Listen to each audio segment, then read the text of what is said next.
You are such a genuine gem. Thank you for clicking on my video. I'm Brooke McKenna, but today's case is the Halloween abduction of 1977. Now, this case is about a baby that could have been saved if the suspect had just been put where they belonged a year prior. Now, the negligence and pure injustice in this case is more horrific than any scary Halloween movie. By the way, happy Halloween! I hope you have the most wonderful spooky day today while also being so incredibly safe. It has been my absolute honor to provide you with spooky content all month. But if you want to continue watching this type of content, then make sure you are subscribed with the post notification bell on. And if you want to do a little Halloween treat for me today, you could thumbs up this video and leave a cute comment down below. Maybe tell me what you're dressing up as. But let's get back to this story. So it was 1977 in Oklahoma, and the Carter family lived in Lawton. This was Rose and George, who had a 19-month-old baby named Nima Louise. Now, Nima was already developing quite the personality even as a little toddler, and she was very sweet, very quiet, but she also had a very ornery side to her. She began to take out the kitchen drawers and stack them up so she could get into the cabinets and hide for hide and seek. She truly was just absolutely coming into herself, and it was so beautiful for her parents to see. Now, George and Rose loved their baby. However, everyone parents quite differently. So what I'm about to tell you, some people will be like, how dare they do that? And other people will agree.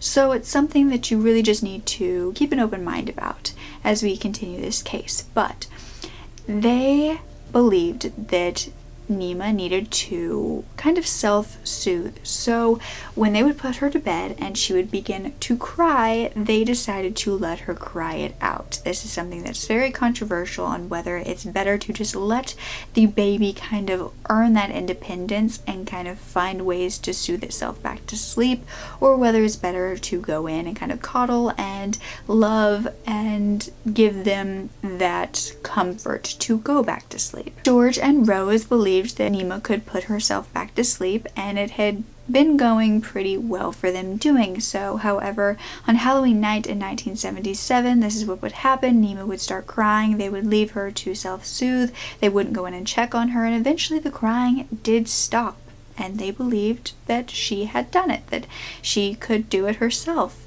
However, that was not the case. The next morning, they would go to get their baby girl up for the day and find that Nima was gone. They immediately called the police, and the police were baffled. They were baffled because there was no sign of forced entry in any of the doors and windows, so they didn't know how somebody could have gotten in unless somebody was possibly hiding in Nima's room before everyone went to bed. Then it was found that the Carter house actually had a door to the outside that didn't fully lock, which could explain what had happened. The search for her ensued, and nothing was found until a month later when Nima herself was found, and unfortunately she was already deceased in an abandoned house a few blocks away from her own home, lying next to a refrigerator. Police, of course, looked at the parents first as suspects, but they didn't find any evidence against the Carters, so they had to move on from there, and their next suspect would be one that they didn't have a ton of hope about, and it was 18-year-old Jacqueline, or Jackie as she went by, Robidux, and she had been the Carters' babysitter. The Carters had many different babysitters. They kind of just exchanged because they were going through teenagers, so of course teenagers weren't always available, so they had many different ones. However, Jackie had been the more frequent one. She often was over at the home, and she would babysit all the time. So police began to think maybe because she knew her way around this house, she knew the Carters, that she had something to do with it. The Carters didn't understand why Jackie was being looked into at all. They thought she was completely innocent and that she was only an 18-year-old girl. She couldn't have done anything. However, the police were very suspicious because 2 months prior to Nima's abduction, the Carter home had been broken into and vandalized, and the dog had been poisoned. and the Carters never really did anything about that. But now they were believing that it could have been Jackie as well, or whoever did this to Nima could have done that 2 months prior. But this wasn't the only reason the police suspected Jackie. They had very good reason to, because a year prior she had been suspected of another murder of a child, a 3-year-old, and they actually had a witness in that case saying that it was Jackie, but she had never been arrested for it or gone to trial. And that's why she was out and possibly able to do the same thing to Nima. You see, a year prior, in this other case, it was 1976 in Oklahoma, in the same town where the Carters lived, the Carpitchers lived as well. And this consisted of a grandmother and her 2 granddaughters, who were 3-year-old twins named Augustine Lena and Mary Elizabeth. And they often went and played with their grandmother, and one of them would actually later be adopted by her. But on April 8th, they would be playing in their grandmother's living room when they would vanish. They had all been out, the twins and their grandmother had been out running errands until about 1 p.m. that day. When they had come home, they had played outside on their tricycles a bit before their grandmother said, "You need to come in. I need to do housework and I want to keep an eye on you." She was a very good grandmother. She wanted to watch out for them. She did everything to keep them safe. And so the 2 were playing in the living room while she kind of did housework around the house. And then suddenly she noticed that they had vanished from the living room. They weren't playing anywhere else in the house. They weren't playing outside. She couldn't find them, and they had just been there. That's when the grandmother decided to look around the neighborhood as well as ask neighbors. She also decided to go to one of the close neighbors named Jackie, who was the twins' aunt's friend. And Jackie would often go around the Carpitcher household and just kind of see the twins and play with them, and they loved her. They even called her Jackaroo. And that's how close they were. They had a nickname for her. So, of course, their grandmother thought maybe they'll be there because they know her. Maybe they knew how to get to her home and they decided to walk there on their own. Maybe they were just ornery little 3-year-olds. Whenever she got to Jackie's home and they weren't there, and neither was Jackie. Police then had to be called because the grandmother couldn't find them even in the neighborhood. For 2 long days, their grandmother was in a panic. But then on April 10th, there would be 2 children playing in an abandoned house, a place where they shouldn't have been, but thankfully they were, when they heard cries and noises coming from this refrigerator in this home. And one of them actually went over and opened the door and found Augustine popping out of the refrigerator, gasping for breath. Her sister Mary, though, had already passed. When the police got there, Augustine was immediately transferred to the hospital to get her the help she needed, and Mary was examined, and it was found that she died from suffocation, of lack of air from being in that refrigerator. So how did Augustine survive?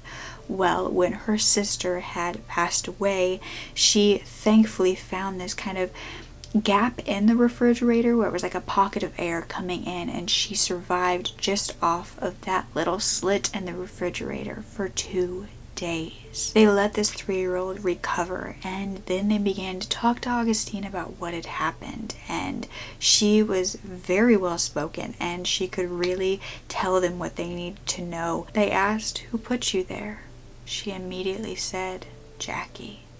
She said that the door was open, so it was just the screen door of their grandmother's home that was there to, protect them from anyone outside, and the twins had noticed that Jackie was at the door kind of trying to open it, and they went over to her, and when she finally got it open, she asked them to come, and because they were good little girls, they knew Jackie, they went with her, and she began to take them through the neighborhood several blocks to this abandoned home with broken furniture. Jackie then told them to follow her to the fridge, which they did. Then she demanded that they get in, and when they were kind of suspicious about this, Jackie had told them that their aunt would be by to take them for ice cream, but they had to get in.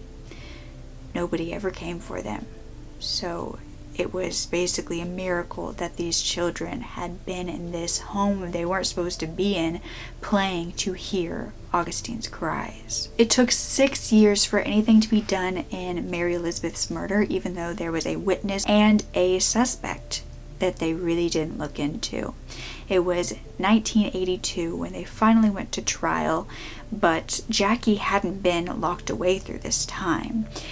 Augustine was now 9 years old. She had to testify in her abduction, her sister's murder, and she said exactly what had happened, just as she had said when she was first questioned. And then the defense tried to say that her story was scripted and asked her if she'd been told what to say, and she said no, this is actually what happened. Another witness then came forward to also testify. Her name is Thelma McCaig, and she said that the day of the twins' abduction, she had seen them because she knew the girls. She had seen the Carpenter twins being drugged by their babysitter, who was Jackie, and she didn't say anything because she didn't think it was anything to be worried about. She thought it was possibly just two girls being bad for their babysitter, and it was also a 17-year-old at this point, so she didn't see that this 17-year-old could do anything bad. Another disturbing fact was that Mary was actually found to have bite marks on her body, and allegedly it was tested against Jackie, but that could not be confirmed or denied if those were hers that from dental records. Jackie had a whole lot of evidence against her at this trial, especially because in the time she had not been locked away, the year after Mary had been murdered, she had been suspected of another murder, of Nima Louise Carter. That one had never been solved either because they had never taken her to court. They had never arrested her because there was never any physical evidence against her, so they didn't even try. The courts then kind of identified that they really messed up by not immediately arresting Jackie when Augustine was telling them that that is the woman who put them in the refrigerator. And this had basically caused for another death to happen that did not have to. So she was officially convicted of first-degree murder of Mary Carpenter and sentenced to life in prison. Now, she was never officially given a sentence for Nima's murder, even though it's widely speculated that she is guilty because there was no evidence against her. And Nima's parents, especially her father, says that Nima loved Jackie and that he does not believe that she could have done anything to Nima, that she is not guilty, and he adored Jackie too, and he just truly doesn't believe that this 18-year-old babysitter could have done it. However, Nima's grandmother says she wholeheartedly believes that Jackie did it. She said she was just weird and that she just has this gut feeling that it was Jackie. Not only did the murders of Mary and Nima have so much in common, but they were both American Indians and both children, and both found near or in a refrigerator in an abandoned home. You know, I don't know if it's the same abandoned home. That'd be interesting, but that was not specified anywhere. I know that a lot of the times people have a hard time seeing children or teens as guilty because they're just innocent little things, but really, like I always say, serial killers start somewhere. And this girl was a monster. Not a monster in the making, not a lost child, a child killer. And it doesn't matter her age, she still is. I mean, the sooner we acknowledge that this can happen in children and teens, they can truly be monsters, the better. We need to acknowledge it. We need to get them into safe places to keep themselves safe from themselves, and also the community safe from them. We can't just keep ignoring these disturbing signs and saying, oh, they just need more love, they just don't have self-confidence, they're just being bullied.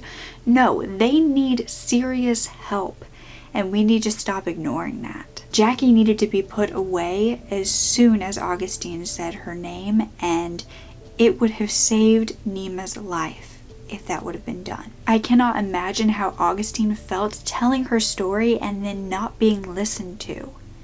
Completely just blown off, and then especially at trial being told that it was just a story. She was lying. That's what she was told to say. So I want to say, if by chance you were watching this, Augustine, I believe you. I would have always believed you, and I truly hope that you are healing and your pain is lessening every day, even though I know that that is extremely hard to do, especially because your sister is now gone, but you gave your sister the justice. Even if it took years, you gave her that justice and you locked away a monster. And I think you're amazing for that. This case really affected me, apparently. I didn't realize how much it did. But yeah, I just think that instead of thinking, oh, they're just kids, they can't do any harm, we need to figure out a way to acknowledge that it starts somewhere, and they can be just as scary. Well, I didn't mean for this to be a super downer for Halloween, but I did want to get in this case before, of course, October was over. I hope you have a wonderful night tonight, and don't ever forget to speak up. Your voice is powerful enough, and I love you to absolute pieces. Okay, bye.